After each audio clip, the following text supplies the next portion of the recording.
नमस्कार, कान्तिपुर समाचारमा स्वागत छ। सुरु गरौँ अहिलेका मुख्य समाचारबाट। कोरोना भाइरसबाट संक्रमितको संख्या एक हप्तामै दोब्बर, 4000 नाघे संक्रमित। आज एकै दिन 333 जनामा भाइरस पुष्टि। सत्तारूढ दलभित्रको किचलोको प्रभाव महामारी नियन्त्रणका लागि बनाइएका संयन्त्रसम्मै विभागीय मन्त्री नै भूमिकाविहीन, प्रधानमन्त्रीको समन्वयकारी भूमिका देखिएन। कोरोना भाइरसको संक्रमणबाट बढी जोखिम हुने दीर्घ रोगीप्रति चरम बेवास्ता। भरतपुर क्यान्सर अस्पतालमा बिरामी र कुरुवाको खुला आकाशमुनि भद्र गोल बसाई। सरकारको राजस्व खाता 9 वर्षमा पहिलो पल्ट घाटामा। कर्मचारीको तलब भत्ताका लागि समेत विदेशी ऋण र अनुदानको भर। र दक्षिण कोरियालाई शत्रुको संज्ञा दिँदै उत्तर कोरियाद्वारा सबै प्रकारका सञ्चार सम्पर्क विच्छेद, निराशा जगाउने बाहेक कुनै काम नगरेको आरोप।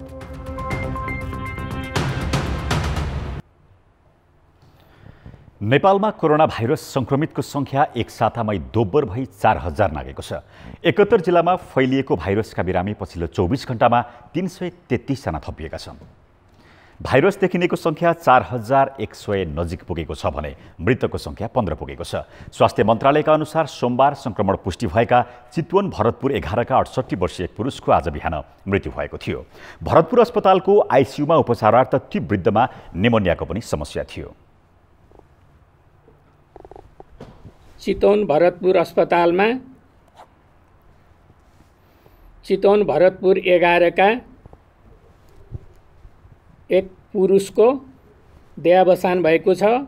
उहाँलाई ज्वरो, निमोनिया, सुगर र प्रेसरको बिरामी हुनुहुन्थ्यो र भरतपुर अस्पताल प्रयोगशाला परीक्षणमा हिजो बेलुका उहाँको पोजिटिभ नतिजा आएको थियो र आज बिहान उहाँको मृत्यु घोषणा गरिएको छ। स्वास्थ्य तथा जनसङ्ख्या मन्त्रालय हार्दिक संवेदना व्यक्त गर्न चाहन्छ र मन्त्रालयका अनुसार पीसीआर विधिबाट पछिल्लो 24 घण्टामा 5353 नमुना परीक्षण गरिएको छ। खाने औषधि पत्ता लागेको छैन, त्यसकारण कुनै पनि हल्लाको पछि नलाग्नु। यो एकै दिन परीक्षण गरिएको अहिलेसम्मकै धेरै नमुना हो। 1,06,331 नमुना परीक्षण गर्दा 4095 जनामा भाइरसको संक्रमण देखिएको छ। आज सबैभन्दा बढी महोत्तरीमा 50, धनुषामा 45, चितवनमा 24, रौतहटमा 21, रूपन्देही र कञ्चनपुरमा 20 र सर्लाहीमा 17 जनामा संक्रमण देखिएको छ। यस्तै नवलपुरमा 15, सिराहा, सल्यान र नवलपरासी पश्चिममा 12, बागलुङमा 11 तथा दार्चुला र कपिलवस्तुमा 10 जना बिरामी थपिएका छन्। इलाममा पहिलो पटक 1 जनामा संक्रमण देखिएको छ। संक्रमित मध्ये 584 जना निको भएका छन्। पछिल्लो 24 घण्टामा मात्र 96 जना डिस्चार्ज भएका छन्। संक्रमणको आशंकामा 1,66,158 जनालाई क्वारेन्टिनमा राखिएको छ। सरकारले कोरोना भाइरस नियन्त्रणका लागि गठन गरेको 2 उच्चस्तरीय संयन्त्रको विषयलाई लिएर अहिले प्रश्न उठ्न थालेको छ। उस्तै प्रकृतिको 2 संयन्त्र संक्रमणलाई कम गर्ने काममा भन्दा बढी अधिकार क्षेत्रको विषयमा केन्द्रित हुँदा कार्यान्वयनको विषय गौण बन्दै गएको छ। कोभिड-19 उच्चस्तरीय संयन्त्र र सीएमसी भित्र काम चाहिँ के भइरहेको छ त? महामारी रोकथामका लागि फागुन 18 गते उपप्रधानमन्त्री ईश्वर पोखरेलको नेतृत्वमा उच्चस्तरीय समिति गठन भयो। समितिमा 9 जना मन्त्री, मुख्य सचिव र प्रधानमन्त्री कार्यालयका 1 सचिव सदस्य राखियो। पोखरेल नेतृत्वको उच्चस्तरीय समितिलाई महामारी नियन्त्रणका लागि आवश्यक सबै विषयमा निर्णय गर्ने जिम्मेवारी दिइएको थियो। सदस्य रहेका सबै मन्त्रीलाई क्षेत्र छुट्याएर फरक फरक जिम्मेवारी बाँडफाँड पनि गरियो। यो समिति सक्रिय रहेकै बेला चैतको तेस्रो साता फेरि उस्तै प्रकृतिको अर्को आपतकालीन कार्य सञ्चालन केन्द्र अर्थात् सीसीएमसी गठन सरकारले नै गर्यो, जसमा 6 जना मन्त्री, 4 सचिव र सुरक्षा निकायका प्रमुख तथा प्रतिनिधिहरू राखियो। उच्चस्तरीय समितिका सदस्य एवं क्वारेन्टिन व्यवस्थापनको जिम्मेवारीमा रहेका पर्यटन मन्त्री योगेश भट्टराई र आन्तरिक समन्वयको जिम्मेवारी पाएका कृषि मन्त्री घनश्याम भुसाललाई भने सीसीएमसीमा समावेश गरिएन। अर्थात् महामारी नियन्त्रण र योसँग जोडिएका व्यवस्थापकीय जिम्मेवारीबाट उनीहरूलाई अलग बनाइएको छ। कार्ययोजना समेत बनाएर अगाडि बढ्नुपर्ने बेला मन्त्रीहरूलाई जिम्मेवारी बाटै बाहेक गर्दा त्यसको असर क्वारेन्टिन व्यवस्थापन, विदेशबाट नेपालीको उद्धारदेखि लकडाउनका बेला कृषि उपज बजार पुर्याउने कामसम्म प्रभावित भएको छ। आफ्ना कुरा सुनिन समेत छाडेको उनीहरूको गुनासो छ। राजनीतिक विश्लेषकहरू यसलाई सत्तारूढ दलभित्रको खिचातानीको प्रभावका रूपमा अर्थाउँछन्। यसलाई तपाईँको चाहिँ यो वास्तवमा तपाईँको यो चाहिँ प्रधानमन्त्री केपी शर्मा ओलीले नै यो व्यवस्थापन गर्ने कुराहरूलाई तपाईँको चाहिँ आफ्नो पकडमा कसरी राख्ने, आफ्नो गुटभित्र कसरी पार्ने भन्ने कुरा उहाँले सोच्नुभयो। उच्च स्तरीय समिति जुन निर्माण गरियो त्यो निर्माणमै डिफेक्ट चाहिँ थियो। दोस्रो अर्को पछाडि चाहिँ तपाईँको के भन्दाखेरि तयारी गर्नको लागि जुन हिसाबले तयारी गर्नुभयो त्यो चाहिँ तपाईँको चाहिँ अपोलिटिकल मात्रै होइन, अलिकति बढ्ता तपाईँको चाहिँ नाफा कसरी कमाउन सकिन्छ, फाइदा कसरी दिन सकिन्छ भन्ने कुरामा केन्द्रित रहे जस्तो बुझिन्छ। त्यसो त सिसिएमसीमा राजनीतिक र प्रशासनिक नेतृत्वभन्दा सेनाको बोलवाला छ। यसको कार्यालय पनि सेनाकै छाउनीमा छ। लकडाउन स्वास्थ्यको अभिन्न विषय भए पनि विशुद्ध सुरक्षाको मामिला बनाइएको, स्वास्थ्य सामग्री खरिदमा समेत सेनालाई अघि सारेको, सेनाका निर्णयमा आफूहरूले सही थाप्नु परेको गुनासो निजामती प्रशासक र कतिपय मन्त्रीहरूको छ। अब उच्च स्तरीय संयन्त्रको कामै नभएको र सिसिएमसीबाटै काम गर्ने स्वास्थ्य मन्त्री भानुभक्त ढकालको भनाइले पनि प्रधानमन्त्रीको निर्भरता स्थापित निजामती संयन्त्र र राजनीतिक सहयोगी भन्दा सेनामा बढ्दै गएको देखाउँछ।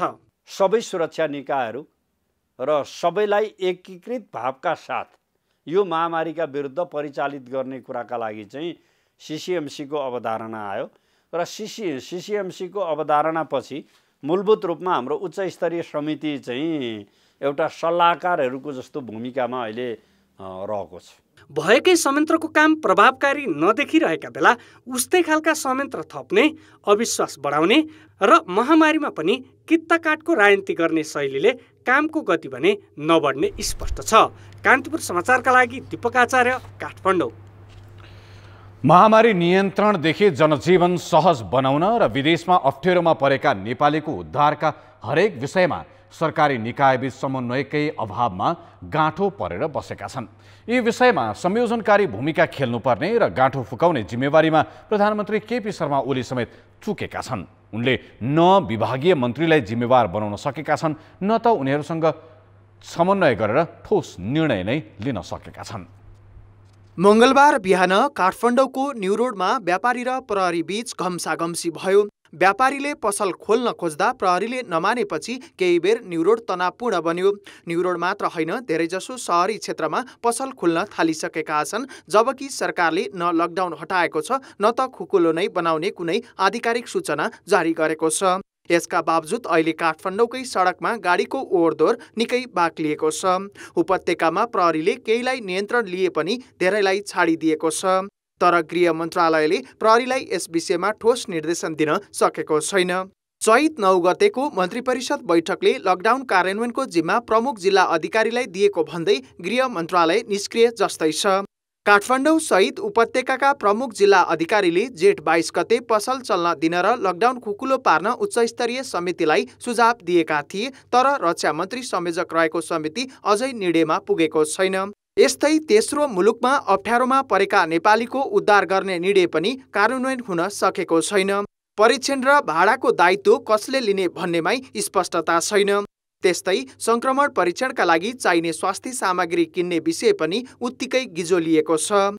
स्वास्थ्य मन्त्रालयको प्रक्रिया खारेज गरी सेनालाई आपूर्तिको जिम्मा दिए पनि उसले परीक्षण बढाउन मिल्ने सामग्री ल्याउनै सकेको छैन। संकटका बेला युद्ध स्तरमा काममा होमिनुपर्ने सरकारी निकाय बीच समन्वय नहुँदा हरेक अन्यलको गाँठो प्रधानमन्त्रीमा गएर ठोकिएको छ। हाम्रो मुलुकको सबभन्दा ठुलो समस्या कोअर्डिनेसन फेलियर हो। है, समन्वय चाहिँ को एकदमै कमजोरी छ र अन्तर मन्त्रालय समन्वय, अन्तर मन्त्रालय सञ्चार एकदमै कमजोर छ। त्यसो हुँदाखेरि प्रधानमन्त्रीकै भूमिका यसमा देखिन्छ। प्रधानमन्त्रीले स्पष्टसँग सञ्चार चाहिँ सम्प्रेषण गर्नु पर्यो मन्त्रालयहरूलाई र यी कुराहरूमा चाहिँ मिलेर काम गर्नु भन्ने आदेश नभएसम्म गाह्रो हुन्छ। मन्त्री परिषदले संक्रमण रोकथामका लागि फागुन तेस्रो साता गठन गरेको उच्चस्तरीय समितिको बैठक पनि औपचारिकतामा सीमित हुन थालेको छ। समिति र विभागीय मन्त्रालयको नेतृत्वमा तदारुकता लिएर काम गर्ने भन्दा प्रधानमन्त्रीको मुख ताक्ने प्रवृत्ति बढेको छ। एकपछि अर्को निर्णय गरी कार्यान्वयन गर्नुपर्ने तहकै पदाधिकारी र संयन्त्रको यो अवस्थाले महामारी रोकथाम थप चुनौतीपूर्ण बनिरहेको छ। समन्वय हुन सकेको छैन। समन्वय नभएकाले सबै मन्त्रालय सबै एजेन्सिजहरू आफ्नो तर्फ मुख फर्काएर बस्छन्। कसैले कसैलाई हेर्दैन, कसैले कसैलाई टेर्दैन। त्यो परिस्थिति छ। त्यसलाई निराकरण गर्ने चाहिँ मन्त्री परिषद उपयुक्त छ। कानुनी अधिकार पाएको हुनाले मन्त्री परिषद त्यसमाथि पनि यो संसदीय प्रणालीमा प्रधानमन्त्री चाहिँ सबभन्दा बलियो हुनाले प्रधानमन्त्रीको यो समन्वयकारी भूमिका हुनुपर्छ र समन्वय गर्ने काम पनि प्रधानमन्त्रीकै जिम्माको हो। सङ्कटका बेला महत्त्वपूर्ण संयन्त्रहरू नै अन्यलमा रहनु स्वाभाविक होइन। प्रधानमन्त्रीले ती संयन्त्रलाई सक्रिय बनाउन भूमिका खेल्नुका साथै जिम्मेवारी वहनमा चुक्नेलाई कारबाहीको हिम्मत नगरे संसदमा विपक्षीले भनेझैँ संक्रमणले डडेलोको रूप नलेला भन्न सकिन्न। कान्तिपुर समाचारका लागि क्यामेरामा विकास जोशीका साथ बाबुराम तिमिलसिना, काठमाडौँ। प्रमुख प्रतिपक्षी दल नेपाली कांग्रेसले कोरोना भाइरसको संक्रमण रोकथामका लागि भएको खर्चको हिसाब किताब मागेको छ। कांग्रेसले प्रतिनिधि सभाको आज बसेको बैठकमा संक्रमण रोकथामका नाममा भ्रष्टाचार गरेको आरोप लगाउँदै हिसाब किताब सार्वजनिक नगरे कडा कदम चाल्ने चेतावनी दिएको छ। बैठकको सुरुमा समय लिएर बोल्दै सांसद गगन थापाले संक्रमण रोकथाममा सरकार पूर्ण रूपमा असफल भएको र भ्रष्टाचारमा लिप्त भएको आरोप लगाए। उनले यस विषयमा प्रधानमन्त्री र संक्रमण रोकथाम सम्बन्धी उच्चस्तरीय समन्वय समितिका संयोजक रहेका रक्षा मन्त्रीले जवाफ दिनुपर्ने बताएका छन्। उच्च स्तरीय समिति भनेर जुन बनाइएको छ हामी उसलाई चिन्दैनौँ। हामीलाई यहाँ आएर चिनाउनु पर्यो। त्यो समितिको प्रमुखले उप प्रधानमन्त्रीजीले आएर एक एक हामीले उठाएको प्रश्नको जवाफ दिनु पर्यो। जवाफमा चित्त बुझेन भने सम्माननीय प्रधानमन्त्रीजी आउनु पर्यो। एउटा एउटा हाम्रो प्रश्नको उत्तर यहाँ आएर दिनुपर्छ। हामीले आज जवाफको लागि अनुरोध मात्र गरेका छौँ, तर हाम्रो कुराको सुनवाई भएन। 2 दिन अगाडि हामीले विद्युतीय गाडीको सवारीका लगाइएको करका सम्बन्धमा पनि विषय उठायौँ। यी विषयहरूका बारेमा सदनमा आएर उहाँहरूले जवाफ दिनु भएन भने र जवाफमा चित्त बुझेन भने सम्माननीय सभामुख महोदय आज हामीले रेकर्ड गराएका छौँ, जवाफ मागेका छौँ, तर अब जवाफ मागेर मात्र बस्दैनौँ। थपक्क बोलेर थपक्क बस्ने दिन गए। अब सरकारले यहाँ आएर हामीले मागेको हिसाब किताब दिएपछि मात्रै सबै प्रक्रियाहरू सुचारू रूपले अगाडि बढ्ने ठाउँसम्म हामी पुग्छौँ। म अहिले आग्रह गराउन चाहन्छु, सरकारले सोचोस्। प्रधानमन्त्रीको अहंकारका कारण संक्रमण रोकथाम हुनुको साटो दिनहुँ फैलिरहेको कांग्रेसको भनाइ छ।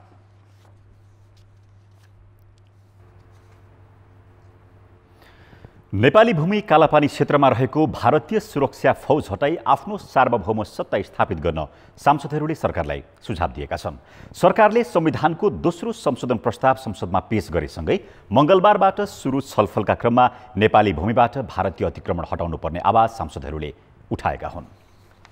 सरकारले दार्चुलाको लिपुलेकदेखि लिम्पियाधुरासम्मको भूभाग समेटेर राजनैतिक तथा प्रशासनिक नक्सा जारी गरेपछि त्यो नक्सा निशान छापमा समेत राख्न संविधान संशोधन प्रस्ताव दर्ता गराइएको थियो। आजको प्रतिनिधि सभाको बैठकमा कानुन मन्त्री शिवमाया तुङबा-हाम्फेले संशोधन प्रस्ताव सैद्धान्तिक छलफलका लागि पेश गरेकी हुन्। नेपालको संविधान दोस्रो संशोधन विधेयक 2077 माथि विचार गरियोस् भनी प्रस्ताव प्रस्तुत गर्दछु।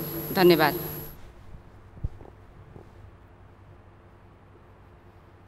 कानुन मन्त्री तुङबा-हाम्फेले संशोधन प्रस्ताव सदनमा पेश गरेपछि त्यसमाथि सांसदहरूले आफ्ना धारणा राखेका छन्। सत्तारूढ दल र विपक्षी दलका अधिकांश सांसदहरूले संशोधनको समर्थन गरेका छन्। उनीहरूले नक्सा जारी भएसँगै अब भारतीय अतिक्रमण हटाई त्यस क्षेत्रमा प्रशासनिक उपस्थिति बढाउन सुझाव समेत दिएका छन्।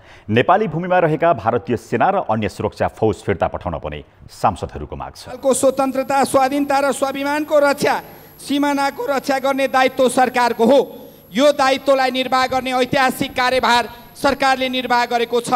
म आशा गर्दछु राष्ट्रियताको विषयमा हामी सबै एकै ठाउँमा उभिनेछौँ र सर्वसम्मति रूपमा यो संविधान संशोधनको विधेयक हामी पारित गर्नेछौँ। नेपालको नक्साको पक्षमा, संविधान संशोधनको पक्षमा आफ्नो प्रतिबद्धता जाहेर गर्दै सरकारलाई भारतसँग राजनीतिक र कूटनीतिक वार्तालाई गम्भीरतापूर्वक अगाडि बढाउनु पर्दछ र त्यसको लागि प्रतिपक्षी नेपाली काङ्ग्रेसको पूर्ण समर्थन रहन्छ भनेर प्रतिबद्धता व्यक्त गरेको कारणले पनि यो संशोधन एउटा बलियो आधार तय गर्नेछ भन्ने कुरामा पनि हामी विश्वस्त रहेका छौँ। सुगौली सन्धि अनुरूपको पराजयको पीडाको बावजुद पनि अहिले जुन आएको छ यो लामो समयदेखि विवादमा नेपालले चाहिँ सामना गर्नु पर्यो र यसलाई चाहिँ अहिले नेपाल सरकारको तर्फबाट जुन आएको छ यो विधेयकलाई समर्थन गर्नुपर्छ र म के भन्न चाहन्छु भने राष्ट्रियता भनेको दुई पक्ष छ, आन्तरिक र बाह्य। एउटा राम्रो प्रयासको सुरुवात भएको छ।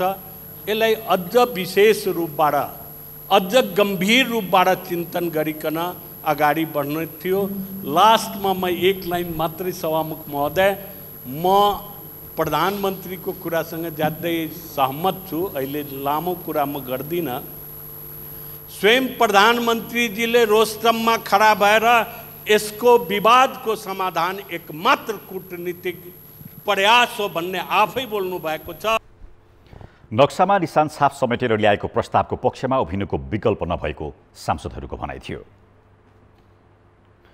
नेपालसँग महामारीपछि मात्र वार्ता गर्ने भनेको भारतले अरू देशसँग भने वार्ता गरिरहेकामा नेपालले आश्चर्य प्रकट गरेको छ। मंगलबार बजेटमाथि मन्त्रालयगत छलफलका क्रममा उठेका प्रश्नको जवाब दिँदै मन्त्री ग्यावालीले भारतले नेपालसँग सीमालाई लिएर वार्ता गर्न नचाहेकोमा र चीनसँग वार्ता गरिरहेकोमा आफू अचम्मित भएको बताए। प्रतिनिधि सभा बैठकमा सांसदहरूले नेपाली भूमिमा भारतीय अतिक्रमण हटाउने प्रक्रियामा भएको प्रगतिबारे मन्त्रीसँग जवाब माग गरेका थिए। प्रत्युत्तरमा उनले नेपालले अरूको भूमि आफ्नो नक्सामा नराखेको र राख्ने चाहना पनि व्यक्त नगरेको स्पष्ट पारे। भारतले ऐतिहासिक तथ्य स्वीकार गरेमा नेपालसँगको सीमा विवाद समाधान हुने उनको भनाइ थियो। यस्तो तनावको बीचमा झन्डै एकदमै धकेलाको अवस्थामा लाई सामान्यीकरण गर्दै वार्ता हुन सक्छ भने नेपालसँग नहुनुपर्ने कुनै कारण छैन। त्यही भएर हामी छिटो गरौँ भनेर निरन्तर ताकेता गरिरहेका छौँ। मलाई विश्वास छ कि वार्ता हुन्छ, हामी आशावादी छौँ। त्यसो भएर वार्ताबाटै समस्या समाधान हुन्छ भन्ने विश्वास भएको हुनाले अहिले हामी अरू विकल्पहरूमा सोच बनाइरहेका छैनौँ। बनाउनु जरुरी छ जस्तो पनि मलाई लाग्दैन। बैठकमा उपप्रधान तथा रक्षामन्त्री ईश्वर पोखरेललाई पनि सीमा व्यवस्थापन र सुरक्षाका विषयमा प्रश्न गरिएको थियो। मन्त्री पोखरेलले सामान्य अवस्थामा सेना सीमामा नजाने र नपठाइने बताए। केही सांसदहरूले भारतले अतिक्रमण गरेको नेपाली भूमिमा सेना परिचालन गर्नुपर्ने बताएका थिए। मन्त्री पोखरेलले सिमानामा युद्ध वा आक्रमण भए मात्र राष्ट्रपतिबाट सेना परिचालन हुने संवैधानिक व्यवस्था रहेकाले सामान्य अवस्थामा सेना परिचालन नहुने बताएका छन्।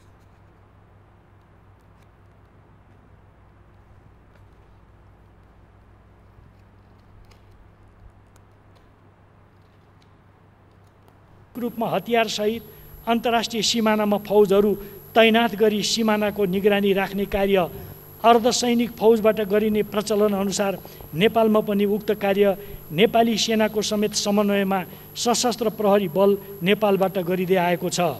यहाँनिर नेपाली सेनाले मुलुकको अन्तर्राष्ट्रिय सिमानाको निश्चित दूरीभित्र रहेर निरन्तर सिमानाको सुरक्षा र निगरानीको कार्य गर्दै आइरहेको कुरा म माननीय सदस्यहरूलाई अवगत गराउन चाहन्छु।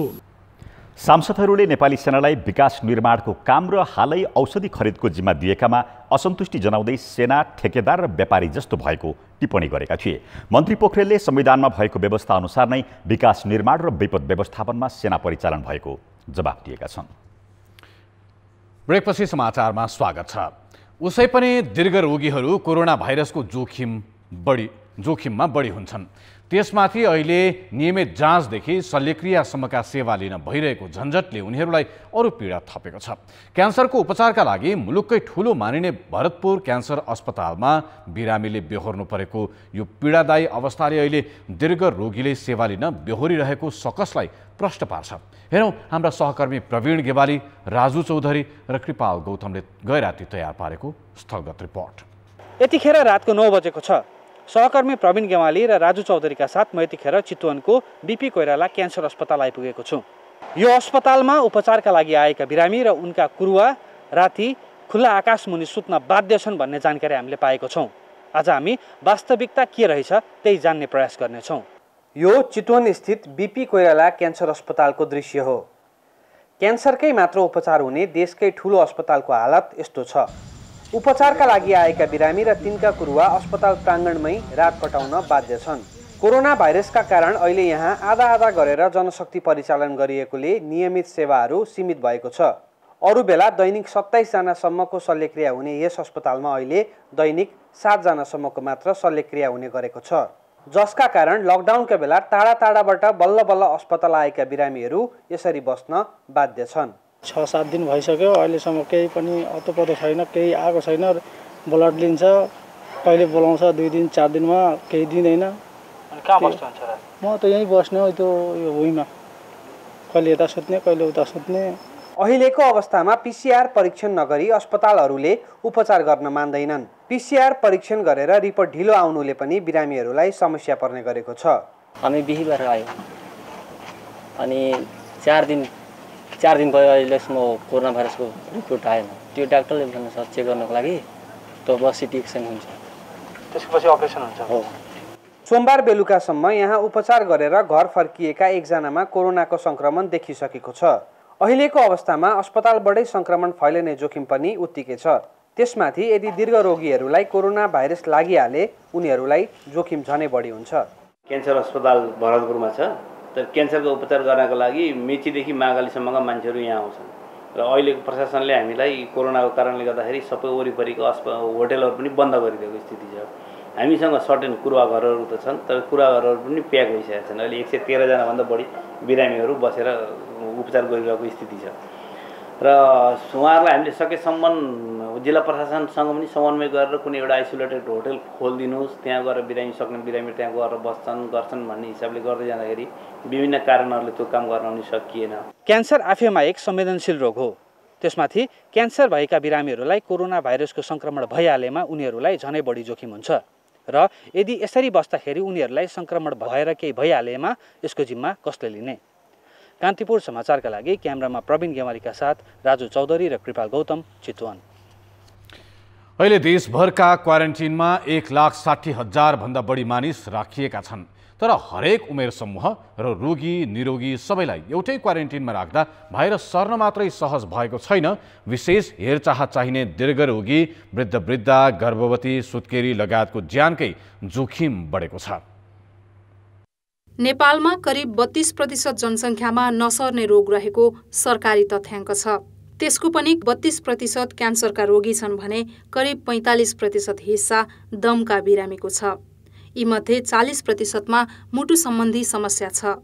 यस्तै उच्च रक्तचाप, मधुमेह लगायतका बिरामीको सङ्ख्या अझ बढी छ। उचित खानपान, औषधि र विशेष हेरचाहको आवश्यकता पर्ने यस्ता बिरामी, वृद्धा, गर्भवती र बालबालिका सबैलाई सरकारले एउटै स्तरका क्वारेन्टिनमा राखिरहेको छ। यही कारण कतिपयमा सङ्क्रमण पत्तै नलागेर मृत्यु भएको छ भने कतिपयमा कोरोना भाइरसको सङ्क्रमण नभए पनि विशेष हेरचाह र नियमित औषधि खान नपाएर ज्यान गएको छ। सरसफाइ छैन, त्यहाँको चाहिँ स्वच्छता छैन भने त्यहाँ भएका फङ्गसबाट, त्यहाँ भएका अरू कीटाणुहरूबाट, त्यहाँ भएका अरू साथीहरूबाट एकदम राम्रोसँग 1 मिटरको दूरी कायम गरिएको छैन भने पुनः अरू सङ्क्रमणहरू थपिएर न्युमोनिया हुने, अरू खालको सङ्क्रमण हुने गएर अनि त्यसपछि एकासी यदि कोरोनाको पनि इन्फेक्सन भएर रहेछ भने त्यसले त एकदमै चाँडै ज्यान लिने सम्भावना हुन्छ। रोग प्रतिरोधी क्षमता कम भएका र दीर्घ रोगीहरूमा कोरोना भाइरसको सङ्क्रमण भएमा ज्यानको खतरा बढी हुन्छ। सङ्क्रमणबाट जोगाउन र भइरहेको नसर्ने रोग पनि बढ्न नदिन देशभरिका क्वारेन्टिनमा विशेष व्यवस्था गरिएको छैन। उनीहरूलाई पनि सङ्क्रमणको जोखिम भएकाहरूसँगै सामान्य सुविधा समेत नभएका क्वारेन्टिनमा राखिनु सरकारको ठूलो भूल भएको र यसले अनपेक्षित क्षति बढ्दै जाने चिकित्सकहरूको चेतावनी छ। सिएमए, एचए, कतिपय कम्युनिटीका नर्सिङ स्टाफहरू र अरू भलन्टियर स्टाफहरू सबैलाई प्रयोग गरेर क्वारेन्टाइनलाई एकदम साधारण स्टाफिङले पनि धेरै फरक पार्न सकिने देख्छौँ। हामी चाहिँ जुनसुकै लेभलका भए पनि स्वास्थ्य कर्मीहरूलाई अविलम्ब खटाएर, सुरक्षासहित खटाएर बिरामी र नबिरामी, बिरामी र एपारेन्टली हेर्दाखेरि स्वस्थ देखिने मान्छेहरू मात्रै पनि छुट्याउन सक्यौँ भने अझै पनि ठुलो डिजास्टरबाट हामीले बचाउन सकिन्छ। नेपालमा क्वारेन्टिन स्थललाई स्वास्थ्य सेवाकै अङ्ग हो भन्ने पक्ष ख्याल गरिएको छैन। व्यवस्थापन नै गलत तरिकाले गरिएको र अन्य मुलुकका तथ्याङ्कसँग दाँजेर धारणा बनाउँदा पनि सरकारी संयन्त्र सङ्क्रमणको जोखिमबारे सचेत हुन नसकेको देखिन्छ। कसैलाई रक्तचापको समस्या छ, कसैलाई सुगर छ, कसैलाई यो किडनीको समस्या छ इत्यादि छन् भने यस्ता व्यक्तिहरू भने कोरोना सङ्क्रमणका कारण हुने गम्भीर प्रकारको रोग र मृत्युसम्मको लागि चाहिँ एकदमै यो जोखिम समूहमा पर्ने व्यक्तिहरू हुनुहुन्छ। यो कोरोना भाइरसको सङ्क्रमण भएको खण्डमा चाहिँ विभिन्न उमेर समूहका व्यक्तिहरूलाई चाहिँ फरक असर पर्ने गर्छ। क्वारेन्टिनमा बस्ने सबैको सङ्क्रमण पुष्टि नभए पनि उनीहरूलाई सङ्क्रमित सरह नै व्यवहार गर्नुपर्छ। सकेसम्म छुट्टै कोठामा राख्ने, शौचालय छुट्टै बनाउने, नियमित सरसफाइ गर्ने र नसके कम्तीमा 2 मिटरको दूरीमा राख्नुपर्ने क्वारेन्टिनको सामान्य नियम हो। अझ अरू बिराम भएका वृद्ध र बालबालिकालाई फरक स्थलमा बस्ने व्यवस्था नगर्ने हो भने यसले थप सङ्कट निम्त्याउने निश्चित छ। कान्तिपुर समाचारका लागि शर्मिला खनाल, काठमाडौँ। अमेरिकी सहयोग मिलेनियम च्यालेन्ज कर्पोरेसन एमसीसी सम्बन्धी सम्झौता संसदबाट अनुमोदन गर्न हुने कि नहुने भनेर अहिले सत्तारूढ दलभित्र विवाद चर्किरहेको छ। प्रधानमन्त्री केपी शर्मा ओलीसहित सरकारमा रहेका नेताहरू अनुमोदनको पक्षमा छन् भने पार्टीभित्रकै उनका विरोधी नेताहरू विपक्षमा छन्। तर संसदको प्रमुख प्रतिपक्षी दल कांग्रेस भने प्रधानमन्त्री ओलीको पक्षमा दरिलोसँग उभिएको मात्र छैन, एमसीसी पास गराउने लबिङमा व्यस्त छ। भारतीय अतिक्रमणको विरोधमा चालिने कदम र लिम्पियाधुरा समेटेर जारी गर्ने नक्साबारे राष्ट्रिय एकता सर्वदलीय सहमति जुटाउन प्रधानमन्त्री केपी शर्मा ओलीले बोलाएको सर्वदलीय बैठकमा कांग्रेस सभापति शेरबहादुर देउवाले सरकारलाई एमसीसी पनि अनुमोदन गर्नुपर्ने थप सुझाव दिए। र साथसाथै एमसीसीवाला कुरा जो हो त्यो पास गर्नुपर्छ भने मैले त्यहाँ कुरा उठाए हुनाले पूर्ववर्ती सरकारले गरेका निर्णयहरू नमान्यो भने भोलि कसैको निर्णय मानिँदैन। त्यस कारण पूर्ववर्ती सरकारले गरेको निर्णय एमसीसी नेपालको हितमा छ। अमेरिकाको सबैभन्दा बढी आर्थिक सहायता प्राप्त भएको यो योजना हो, त्यो पनि पास गर्नुपर्छ। यसले नै प्रश्न हुन्छ कांग्रेसले एमसीसीलाई कुन हदसम्मको प्राथमिकता दिइरहेको छ र कति बल लगाएर लागि परेको छ भन्ने। साथै यस विषयमा सिंहको पार्टी एकमत पनि छ। यसरी लाग्नुपर्ने चाहिँ संसदमा प्रस्ताव ल्याउने सरकारी पक्ष हो, तर यहाँ प्रतिपक्ष एकमत र सत्तापक्ष विभाजित छ। अन्तर्राष्ट्रिय क्षेत्रमा देशमाथिको विश्वसनीयता जोगाउन पनि यसको लबिङमा लागेको कांग्रेसको तर्क छ। दुईटा सरकारको बिचमा भएकोको लाई पनि लामो समय छलफल गर्दा चाहिँ केही पनि नभन्ने अनि सही गरेर कार्यान्वयन गर्ने बेला भन्दाखेरि कम्युनिस्टको सरकार छ, बाहिर यसै पनि कतिवटा देशहरूले यहाँ हेर्ने दृष्टिकोण, भारतकै मिडियाहरूले पनि विज्ञहरूले पनि अब चीनसँग धेरै घनिष्ठ सम्बन्ध बढायो भन्ने छ भन्दाखेरि यो चिनिया प्रभावमा आएर रोक्यो भन्ने पनि होला। यो कम्युनिस्ट भएको हुनाले अगाडि बढाउनु अनेक खालको अर्थहरू लाग्न सक्छन् र के भने सबभन्दा ठुलो कुरा त विश्वसनीयताको कुरा हुन्छ। भोलि अर्को अहिले प्रधानमन्त्री ओलीजीले जुन गर्नुहुन्छ सरकार ओलीको बेलामा भएका सम्झौताहरू छन् अन्तर्राष्ट्रिय भयो भने र भोलि गर्न पनि अलिक डराउँछन्, किनकि भोलि आउने सरकारले नमानिदियो भने के गर्ने भने। त्यसो त आफ्नै नेतृत्वको सरकार भएका बेला 2074 सालमा सम्झौता भएका कारण पनि कांग्रेस यसलाई अनुमोदन गराउन बल लगाउनु पर्ने बाध्यतामा छ। त्यसकारण पनि कांग्रेसका लागि यो मुद्दा प्रतिष्ठाको विषय बनेको छ र संसदमा समेत दिनहुँ जसो यही विषयमा आवाज उठाइरहेको छ। यति मात्र होइन, कांग्रेस निकट हरेक फाँटबाट सम्झौताको पक्षमा पैरवी भइरहेको छ। सरकारले गरेको दिएको वचन अथवा त्यति बेला स्टेटले गरेको चाहिँ प्रतिबद्धता र दिलाएको विश्वास अरू सरकारले अथवा यो स्टेटले चाहिँ अगाडि बढाउँछ कि बढाउँदैन भन्ने कुरा पनि हो। त्यसैले मलाई लाग्छ सर देशको विश्वसनीयताको कुरो, क्षमताको कुरो र हामी एक भएर काम गर्न सक्छौँ कि सक्दैनौँ भन्ने कुरा यसमा समाहित भएकोले त्यसरी चाहिँ जिम्मेवार भएर त्यसरी अगाडि सार्या हुनुपर्छ भन्ने मलाई लाग्छ। 6 वर्ष अघि हस्ताक्षर भएको अमेरिकी सहयोग सम्झौतालाई लिएर नेपाली राजनीति भने अहिले तातिरहेको छ। रोचक त के भने खास गरी सत्तारूढ दलभित्र एमसीसी बारे देखिएको विवाद र ध्रुवीकरण बढेको छ भने प्रधानमन्त्री र प्रमुख प्रतिपक्षी दलका नेताबीच अभूतपूर्व रूपमा मुख मिलेको छ। तर यस विषयले नेपालको पुरानो एक विकास साझेदार अमेरिकासँगको सम्झौताको भविष्य भने अन्यलमा पारेको छ। कान्तिपुर समाचारका लागि क्यामेरामा हरिशरण तिमिल सेनाका साथ डिपी उपाध्याय, काठमाडौँ। सत्तारूढ दल नेकपाले अमेरिकी आर्थिक सहयोग एमसीसी सम्बन्धी विवादमा छलफल गर्न बोलाएको बैठक अकस्मात स्थगित गरेको छ। एमसीसीको विषयलाई लिएर विवाद चुलिरहेका बेला प्रधानमन्त्री तथा नेकपा अध्यक्ष केपी शर्मा ओलीले आज त्यसबारे छलफल गर्न सचिवालयको बैठक बोलाएका भए पनि अन्तिम समयमा स्थगित गरेका हुन्। बैठक अपराह्न 4 बजे प्रधानमन्त्री निवास बालुवाटारमा बोलाएको भए पनि प्रधानमन्त्री ओलीले एक पक्षीय ढङ्गबाट स्थगित गरेको भन्दै वरिष्ठ नेता झलनाथ खनालले असन्तुष्टि पोखेका छन्। उनले अविलम्ब बैठक डाकेर विवाद टुङ्गो लगाउनु पर्ने कान्तिपुर समाचारलाई बताए। नेकपाभित्र एमसीसीको विषयलाई लिएर नेताहरूबीच विवाद देखिएपछि वरिष्ठ नेता खनालको नेतृत्वमा 3 सदस्यीय कार्यदल गठन गरिएको थियो। कार्यदलका संयोजक खनाल र सदस्य भीम रावलले यथास्थितिमा अनुमोदन गर्न नहुने राय दिएका छन् भने परराष्ट्र मन्त्री प्रदीप ग्यावालीले यो अनुदान गुमाए अर्को अरुण तेस्रो जलविद्युत आयोजना जस्तै गरी बिथोलिन सक्ने चेतावनी दिएका छन्।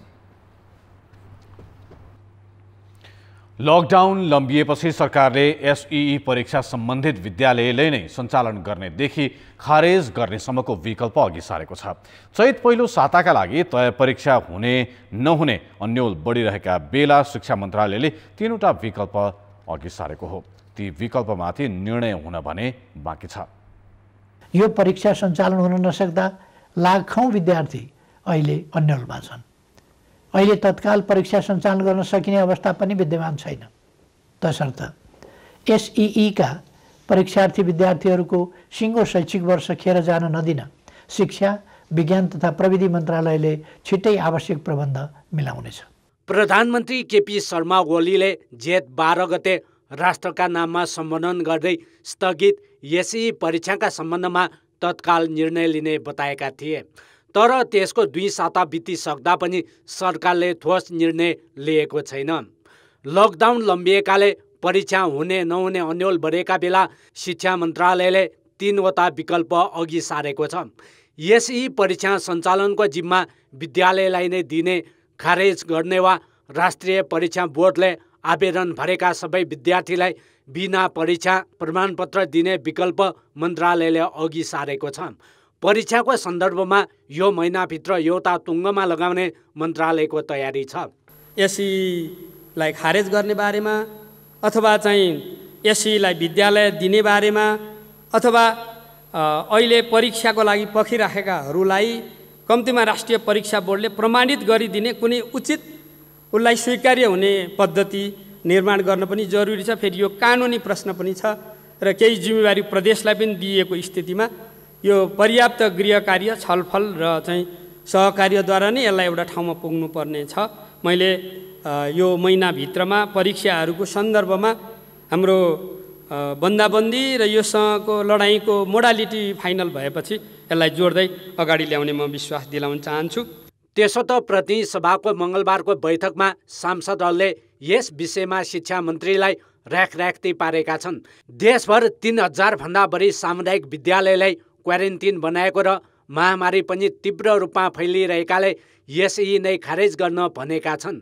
सार्वजनिक विद्यालय सुधारको जिम्मा निजी विद्यालयलाई दिने व्यवस्थाको विरोधमा संसदमा शिक्षा मन्त्रीको राजीनामा नै मागिएको छ। सामुदायिक विद्यालयको पूर्वाधार सुधार गर्ने जिम्मा निजी विद्यालयलाई दिने प्रस्ताव के शिक्षा मन्त्रीको निजी क्षेत्र सामु आत्मसमर्पण हो के अब शिक्षा मन्त्रालय निजी विद्यालय सङ्घले सञ्चालन गर्ने हो? यो बुढा बजेटबाट हटाउनुपर्छ। यसबारे जनताको विरोध भएपछि मन्त्रीजीले आफ्नो सहमति नभएको वक्तव्य जारी गर्नुभयो। बजेटबारे चित्त नबुझे वक्तव्य दिएर कुर्सीमा ताँसिरहेन होइन, राजीनामा दिनुपर्ने होइन र? शिक्षा मन्त्रीले भने सामुदायिक विद्यालयको सुधारको जिम्मा निजी विद्यालयलाई सुम्पिने बजेटको व्यवस्थाप्रति विज्ञप्ति नै निकालेर असन्तुष्टि जनाइसकेका छन्। कान्तिपुर समाचारका लागि क्यामेरामा विनोद कोजुका साथ नारायण किलम्बु, काठमाडौँ। रूपन्देहीको तिलोत्तमा नगरपालिकाको मैनहियामा रहेको पशु फार्ममा हिजो राति 5 जना कामदारको सामूहिक हत्या भयो। हत्या गरिएका मध्ये 3 जना सोही फार्मका कामदार हुन्। फार्ममा सँगै सुतेका 3 जना भने सकुशल छन्। यो घटना कसरी भयो त? सहकर्मी भुवन पाण्डे दिउँसो घटनास्थल पुगेर तयार गरेको यो रिपोर्ट। सोमबार राति यो गङ्गादेवी पशु फार्ममा 8 जना बसेका थिए। 5 जनाको हत्या भयो। 2 जना संयोगले बाँच्न सफल भए। उनी हुन् मृतक माधव मुसहरका 10 वर्षीय छोरा अर्जुन र साली वर्ष 19 की बिलहरी मुसहर। साली बिलहरीका अनुसार सोमबार राति 10 बजे दिदी बिनाजु फर्ममा रहेको आवास गृहको ढोका नभएको कोठामा सुते। उनी र दिदीको छोरो अर्कै कोठामा सुतेका थिए। बाँकी 4 जना गोठभित्रको खाली भागमा सुतेका हुन्। राति 1 बजेतिर सकुशल रहेका झसेन्द्र सिन्जालीले बाहिरबाट जिस्काउँदै बोलाएका थिए। रक्सीले मातिएको र हातमा लट्ठी देखेपछि बेलरी डराउँदै ढोका बन्द गरिन्।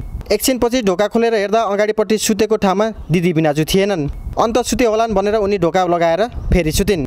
बिहान साउ आएर बोलाएपछि मात्र आफूले घटनाबारे थाहा पाएको बेलरीले बताइन्। दिदी बिहान पनि सुन्नु भएको थियो, हाम्रो फेरि भित्र गयौँ अनि त्यो फेरि मान्छे 1 बजेतिर राति आयो अनि पल्ला यस्तो यस्तो ढोढो ढोढो गऱ्यो अनि के गरे अनि फेरि त्यो भतिजाले ढोका खोल्यो अनि त्यो मान्छे भित्र गयो लौरो लिएर अनि भनेछ गाउँको मान्छेले मलाई नराम्रो सोच्छन् नानी यस्तो उस्तो भन्छन् भनेर अनि फेरि बाहिर आयो त्यो अनि के गरे हाम्रो पनि यताउता हेऱ्यौँ फेरि मान्छे लौरो लिएर उता गयो अनि फेरि म यताउता हेऱ्यौँ अनि दिदीको कोठामा पनि हेऱ्यौँ दिदी पनि थिएन भेना पनि थिएन अनि त्यता पनि म गएन अनि उता हेऱ्यौँ अनि फेरि भित्र गयौँ सुत्न।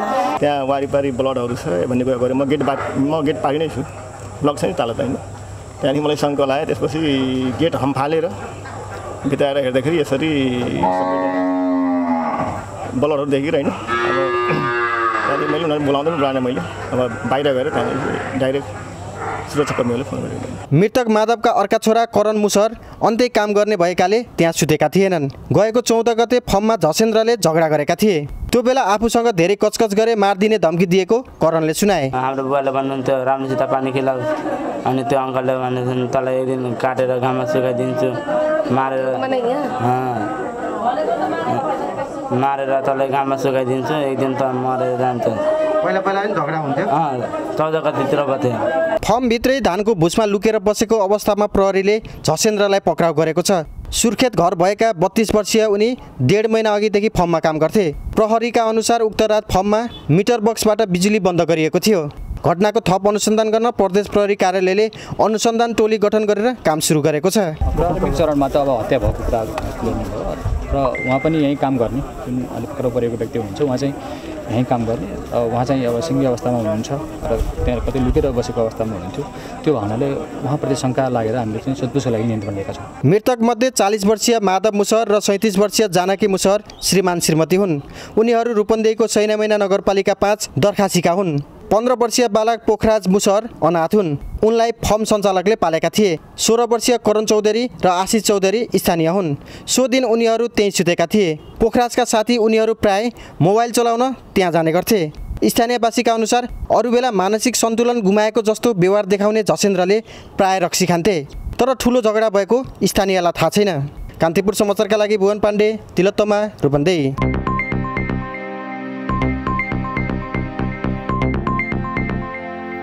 लकडाउनले आर्थिक गतिविधि ठप्प प्राय भएको असर 9 वर्षपछि राजस्व खाता घाटामा गएको छ। राजस्व खाता 19 करोड 39 लाख घाटामा गएपछि सरकारले कर्मचारीलाई तलब खुवाउन वैदेशिक अनुदान र ऋणमा भर पर्नुपर्ने भएको छ। लकडाउन अघि राजस्व खाता 1 खर्बभन्दा बढी बचतमा थियो। तर लकडाउनपछि राजस्व असुलीमा गिरावट आउनुका साथै सरकारको खर्च बढेपछि कर्मचारीलाई तलब खुवाउन 9 वर्षपछि ऋणमा भर पर्नुपर्ने अवस्था आएको हो।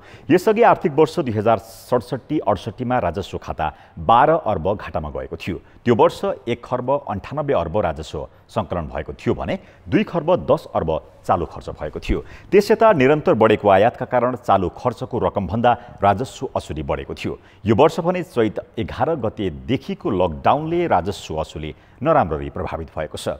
यो आर्थिक वर्ष 11 खर्ब 12 अर्ब राजस्व सङ्कलनको लक्ष्य लिएकामा अहिलेसम्म 6 खर्ब 36 अर्ब मात्रै सङ्कलन भएको छ। राजस्वमा गिरावट आए पनि सरकारले फजुल खर्च कटौती गरेको छ। खर्च चाहिँ तपाईँको वात्तै बढ्छ अनि त्यसपछि आएर चाहिँ चालु खर्च राजस्वभन्दा चाहिँ बढी हुने स्थिति बन्छ र सामान्यतः यसलाई चाहिँ सरकारको चाहिँ एउटा नकारात्मक बचत पनि भनिन्छ। अझ हाम्रो अझ सिस्टम चाहिँ कतिपय मुलुकहरूमा बजेट सिस्टममा चाहिँ तपाईँको अझ खर्चभित्र पनि उपभोग अनि त्यसपछि आएर कति चालु चाहिँ ट्रान्सफर हो अनि त्यसपछि अनि राजस्व कति हो भनेर त्यसलाई नेट गरेर खुद गरेर हेर्ने चलन छ। त्यसरी हेऱ्यौँ भने त हाम्रो स्थिति अझ झन् प्रतिकूल हुने देखिन्छ। आम्दानीको तुलनामा खर्च धेरै भएकै असर आइतबारसम्म 1 अर्ब 70 करोड बचतमा रहेको सरकारको राजस्व खाता सोमबार घाटामा गएको हो। अस्वाभाविक फजुल खर्चका कारण सङ्कटमा परेको सरकारले आगामी आर्थिक वर्षको बजेटमा पनि त्यस्तो खर्च खासै कटौती गरेको छैन। अर्थमन्त्रीले खारेजीको घोषणा गरेका सबै किसिमका भत्तालाई बजेटमा यथावत राखिएको छ। फजुल खर्च उल्लेख्य कटौती गरेका घोषणा गरेका अर्थमन्त्रीले वैदेशिक भत्ता, पदाधिकारीको इन्धन, अन्य सुविधा, गोष्ठी, फर्निचर, सवारी साधन मर्मत लगायतका शीर्षकमा यो वर्षको भन्दा बजेट बढाएका छन्, जसका कारण अर्को वर्ष सरकारलाई खर्च व्यवस्थापन गर्न झनै चुनौती हुने देखिएको छ। नेपाल इन्भेस्टमेन्ट बैंकले इटलीको अदालतमा करिब 1 अर्ब 60 करोड रुपियाँ बराबरको भुक्तानी सम्बन्धी मुद्दा जितेको छ। तनहुँ जलविद्युत आयोजनाको काउन्टर ग्यारेन्टी सम्बन्धी मुद्दामा इटलीको स्थानीय अदालतले यसअघि एकल इजलासबाट भएको आदेश उल्ट्याई इन्भेस्टमेन्ट बैंकको पक्षमा फैसला सुनाएको हो। आयोजनाको ठेकेदार कम्पनी मुराटोरी कमेन्ट्री CMCले कार्य सम्पादनका लागि ग्यारेन्टी गरे पनि भनेअनुसारको काम गरेको थिएन, जसका कारण आयोजनाले ग्यारेन्टी बापतको रकम बैंकसँग लिएको थियो। अदालतका 3 जना न्यायाधीशको संयुक्त इजलासको फैसलासँगै इन्भेस्टमेन्ट बैंकले आयोजनालाई भुक्तानी गरेको रकम अब इटलीको इन्टेसा सान पाउलो बैंकबाट पाउने यो मुद्दामा बहस गरेका कानुन व्यवसायीले बताएका छन्। इन्टेसा सेन्ट पाउलो भन्ने इटालियन ब्याङ्कसित पैसा मागेकोमा इटालियन त्यो सेन्ट पाउलो ब्याङ्कले पनि CMCसित पैसा माग्यो र मैले तिर्दिनुपर्छ भनेर, तर त्यो CMC रेभिन्यूलाई हामी दिन सक्दैनौँ, हाम्रो प्रोसिडिङ सुरु भइसकेको छ अदालतमा भनेपछि उसले CMCलाई मुद्दा हाल्न लगाएर स्टे अर्डर दिन लगायो। अनि स्टे अर्डर चाहिँ लिइसकेपछि अनि हामीले पैसा माग्दा हामीले त पैसा दिन सक्दैनौँ तिमीलाई, किनभने यो CMC रेभिन्यूले जिल्ला अदालतमा स्टे अर्डर लिएको छ, दिन पाउँदैन भनेपछि हामी म चाहिँ नोबेल इन्भेस्टमेन्टको लयरको नाताले हामीले चाहिँ इटालियन लयरसितलाई हायर गरेर त्यहाँ मुद्दा हाल्यौँ जिल्लामा, हाम्रो पैसा फिर्ता पाउनुपर्छ भनेर। स्टे अर्डर हाम्रो चाहिँ मुद्दा चाहिँ जिल्लामा हराइदियो। हराएपछि हामी चाहिँ हाइकोर्टमा चाहिँ अपिल गऱ्यौँ र 1 घन्टा अगाडि चाहिँ त्यो अपिलमा हामीलाई जिताइदियो। यो मुद्दा लड्नका लागि कानुन व्यवसायी सहित इटली जानुपर्दा करिब 4 करोड रुपियाँ खर्च भएको बैंकले जनाएको छ। नापी कार्यालय भक्तपुरका सर्वेक्षक राजेन्द्र काफले विरुद्ध अख्तियार दुरुपयोग अनुसन्धान आयोगले 5.5 करोड रुपियाँको भ्रष्टाचार मुद्दा दायर गरेको छ। सार्वजनिक पदमा बहाल रहँदा पदको दुरुपयोग गरी गैर कानुनी रूपमा आर्जन गरेको अभियोग सहित अख्तियारले सर्वेक्षक काफले विरुद्ध आज 5 करोड 43,27,000 रुपियाँ बिगु कायम गरी विशेष अदालतमा मुद्दा दायर गरेको हो। उनले 2054 पुसदेखि 76 वैशाखसम्म आर्जन गरेको 7 करोड 17,41,000 मध्ये 1 करोड 74,14,000 रुपियाँ बराबरको सम्पत्तिको मात्र स्रोत खुलेको अख्तियारको भनाइ छ। गैर कानुनी रूपमा सम्पत्ति आर्जन गरी अस्वाभाविक उच्च जीवनस्तर यापन गरेको प्रमाण भेटिएको भन्दै उनी विरुद्ध अख्तियारले विगो र विगो बराबरको जरिवाना तिराउन तथा जेल सजाय माग गरेको छ। गैर कानुनी चल अचल सम्पत्ति जफत गर्न पनि आरोप पत्रमा माग गरिएको छ। गैर कानुनी सम्पत्ति जफत गर्ने प्रयोजनका लागि उनकी श्रीमतीलाई पनि प्रतिवादी बनाइएको छ। लकडाउनका कारण जनजीवन कष्टकर बन्दै गएको भन्दै खुकुलो बनाउनु पर्ने माग सहित एक समूहले प्रधानमन्त्री निवास बालवाटार अगाडि आज प्रदर्शन गरेको छ। कोरोना संक्रमणको जोखिम कम गर्न चैत्र 11 गतेदेखि लगाइएको लकडाउनका कारण दैनिक जनजीवन कष्टकर बनेको, रोजगारी गुमेको र पढाइ समेत प्रभावित भएकोले खुकुलो बनाउनु पर्ने सहभागीहरूको माग छ। उनीहरूले संक्रमण भए नभएको पहिचानका लागि PCR विधिबाट परीक्षणको दायरा बढाउन समेत आग्रह गरेका थिए। सहेर ओहो नेपालीहरूलाई जे गरे पनि सहन सक्छ भनेर अब चाहिँ सक्दैन भनेर आएको हामी माग। अब लकडाउन कहिलेसम्म लकडाउन मान्छेहरू भोगाएर मर्न लागिसक्यो। म आफैले यहाँ ऋण तिर्न सकेको छैन, कर तिर्न सकेको छैन, भाडा तिर्न सकेको छैन, के गर्ने? भौतिक दूरी कायम राखी प्रदर्शनको प्रयास गरे पनि लकडाउनको नियम उल्लङ्घन गरेको भन्दै प्रहरीले प्रदर्शन रोक्न पानीको फोहरा प्रयोग गरेको थियो। केही प्रदर्शनकारीलाई प्रहरीले नियन्त्रणमा समेत लिएको थियो।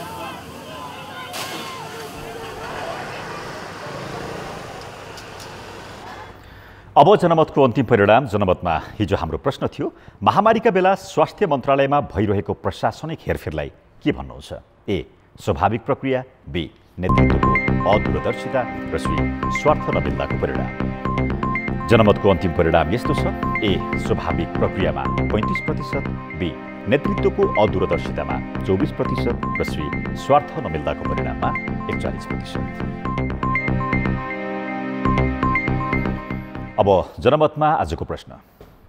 जनमत हाम्रो प्रश्न छ, महामारी नियन्त्रणमा सक्रिय हुनुपर्ने संयन्त्र बीच किन समन्वय नभएको होला? ए. सहकार्यको संस्कृति नहुनु, बी.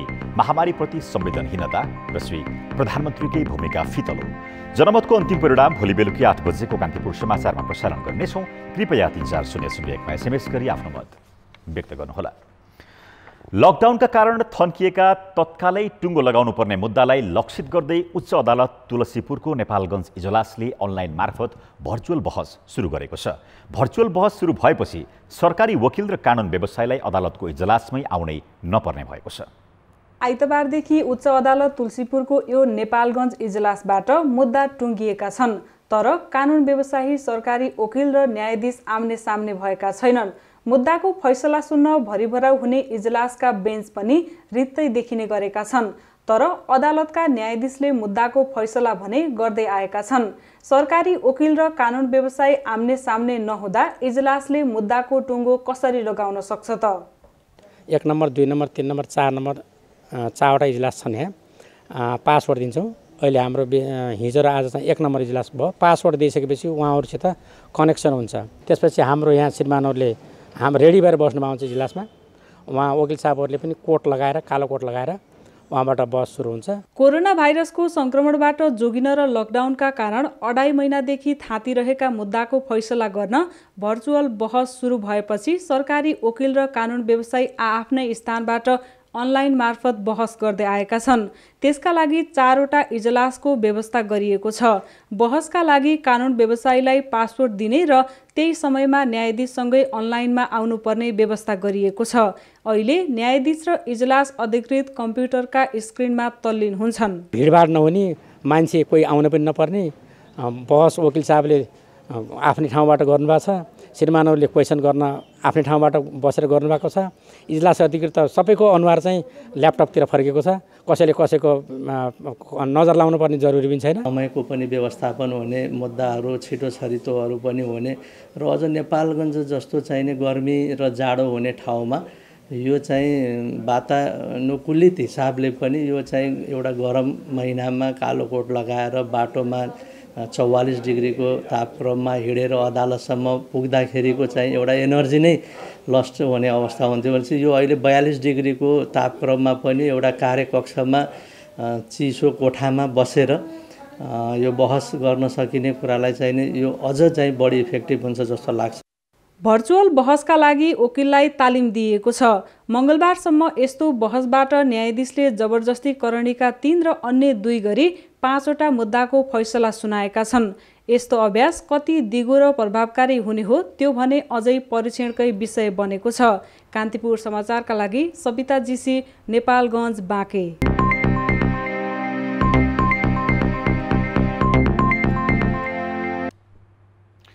कोरोना भाइरसबाट बस्ने सबभन्दा उत्तम उपाय मानिस बीचको दूरी कायम गर्नु नै हो। तर अस्तित्व नै व्यापक दर्शकको उपस्थितिसँग जोडिएको खेल क्षेत्र कोरोना भाइरसको महामारी बीच कसरी तङ्ग्रिएला? नेपालमा अत्यधिक लोकप्रिय मध्येको क्रिकेटले अहिले यही प्रश्नको सामना गरिरहेको छ। नेपाल क्रिकेट सङ्घ भने सामाजिक दूरी कायम राखेरै अभ्यास सुरु गर्न सकिने विश्वासमा छ। अहिले हामी कीर्तिपुर स्थित टियु मैदानमा छौँ। कोरोना भाइरसका कारण खेल गतिविधि स्थगित नभएको भए यो मैदानमा यति बेला घरेलु प्रतियोगिता सञ्चालन भइरहेको हुन्थ्यो। नेपालमा महामारी उच्च बिन्दुमा पुग्न बाँकी नै छ। त्यसैले एकातिर अभ्यास सुरु गर्दा हतार पो हुन्छ कि भन्ने अन्यल छ भने अर्कोतिर भाइरससँग कहिलेसम्म र कति डराउने भन्ने प्रश्न पनि उठिरहेको छ। महामारीकै बीच इङ्ल्यान्ड र वेस्ट इन्डिज बीच सिरिज हुँदैछ भने श्रीलङ्का, अफगानिस्तान र मलेसिया अभ्यासमा फर्किसके। नेपालको हकमा धेरैजसो राष्ट्रिय टिमका खेलाडी उपत्यका बाहिर संक्रमण तीव्र फैलिएको भारतीय सीमा नजिकका जिल्लाहरूमा छन्। उनीहरू संक्रमणको उच्च जोखिममा पनि छन्। फर्स्ट अफ अल त अब सबैजना प्लेयर्सहरू अब हाम्रो बोर्डर साइडमा धेरैजना छन् होइन, उहाँहरूलाई चाहिँ एउटा सेफ साइडमा अब मेबी यहाँ बोलाएर क्वारेन्टिनमा राखेर हुन्छ के हुन्छ होइन, यहाँ ल्याउनुपर्छ जस्तो लाग्छ होइन, छिटोभन्दा छिटो। अनि त्यसपछि चाहिँ अब हामीले अब अफ सिजन भए पनि अब इन्डोरमा हुन्छ केमा हुन्छ हामीले प्र्याक्टिस कन्टिन्यू गर्नुपर्छ होइन। अब धेरै ब्रेक भइसकेको छ होइन। अब हामीले स्यालेरी नपाएको 2019 देखिको स्यालेरी पाएको छैनौँ होइन प्लेयर्सहरूले होइन। अब सबैजना प्लेयर्सहरू त्यतिकै अब फाइनेन्सियली स्ट्रङ छैनन् होइन। अब त्यसले गर्दा अलिक समस्या छ। झन् यो टाइममा त अब झन् धेरै समस्यामा परेको छ। हरेक कन्ट्रीले चाहिँ आफ्नो तरिकाले अब भनौँ न अब सानोदेखि ठुलो कन्ट्रीहरूले चाहिँ आफ्नो सबै गेमहरू चाहिँ स्टार्ट गरिसकेकै छ होइन। अब गेमहरू भन्दा पनि अब प्र्याक्टिसहरू पनि हेरौँ न, अब हामी पनि बिस्तारै बिस्तारै अब हुनसक्छ भने अब दो हामी भनौँ न अब त्यति रिच क्रिकेट बोर्ड पनि छैन हाम्रो नेपालको होइन। अनि हामी अब भनौँ न प्लेयरहरूको स्यालेरी त जहाँ आउन अलि अप्ठ्यारो हुन्छ, त्यो यो चाहिँ एकदम ठुलो नै कन्सर्न होला होइन। जहाँ चाहिँ अब यस्तो भाइरसको बेलामा क्रिकेट फिल्डमा उत्रिनु नै एकदम गम्भीर हुनसक्छ, किनभने अब त्यहाँ क्वारेन्टिन हजुरको लागि चाहियो, प्लेयरहरूको लागि डिफ्रेन्ट फेसिलिटिज होइन। प्लेयरहरूलाई सोसल डिस्टेन्स राखेर 1-2 प्लेयरलाई केयर गरेर उहाँहरूको मात्रै अहिले भनौँ न त्यो केयर गरेर उहाँहरूलाई फिल्डमा उतार्नु भनेको चाहिँ एकदमै गम्भीर हुनसक्छ, एकदमै गाह्रो नै हुनसक्छ। अन्तर्राष्ट्रिय क्रिकेट परिषदले 2 साता अघि नै क्रिकेट सुचारू गर्न सदस्य राष्ट्रहरूलाई निर्देशिका जारी गरिसकेको छ। तर निर्देशिकामा सम्बन्धित देशको नियममा रहेर मैदानमा फर्कन भनिएको छ।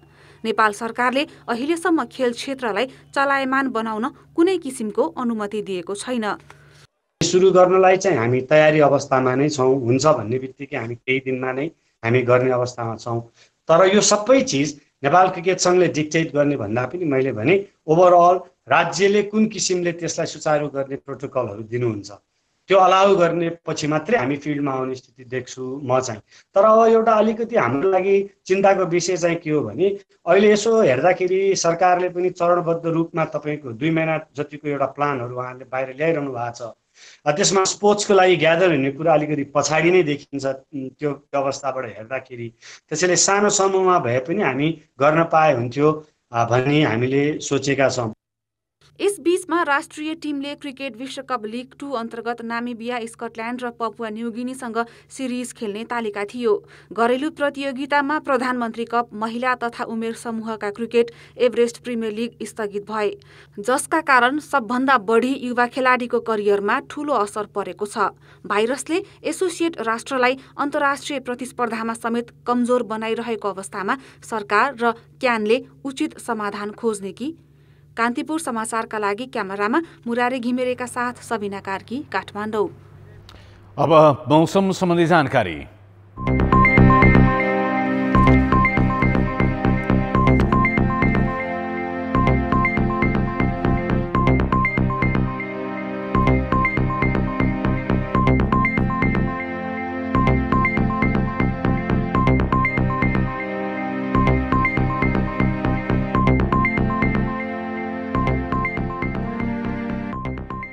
कान्तिपुर समाचार अहिलेलाई सकियो। हाम्रो अर्को समाचार बुलेटिन भरे राति 10:30 बजे अङ्ग्रेजी भाषामा र 11 बजे नेपाली भाषामा हुनेछ। कान्तिपुर टेलिभिजन हेर्दै गर्नुहोला। नमस्ते।